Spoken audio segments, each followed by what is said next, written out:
Hiki kitabu ndicho kilichoniamsha kutoka usingizi wa lawama.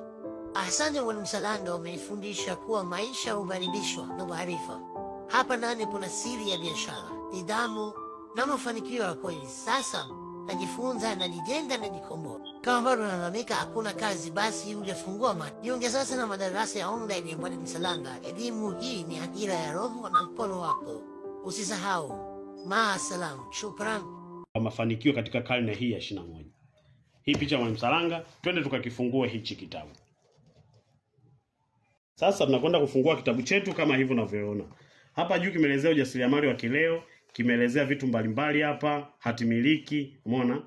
Email ya Mwalimu Salanga kimetoka Mei 2025. Nikukumbushe kitabu hiki kimeandaliwa 2022.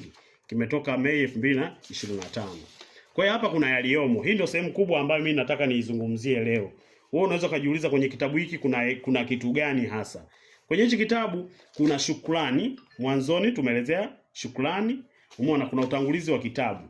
Tumeelezea historia ya Mwalimu Salanga, alikuwa mjasiriamali mpaka amekuja kufundisha ujasiriamali, changamoto zipi, alianza kufundisha kitu gani, kipi kilimvutia kwenye ujasiriamali, amepata mafanikio gani kwenye ujasiriamali, kipo kwenye hapa utangulizi.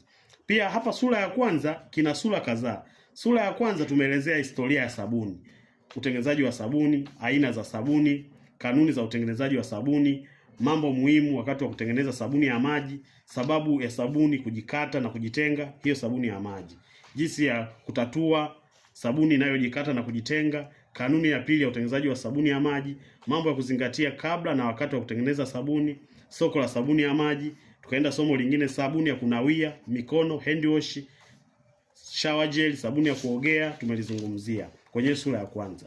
Sabuni ya kuoshea magari. Umeona? Hapa tumezungumzia sabuni ya kuoshea magari. Katika sura ya pili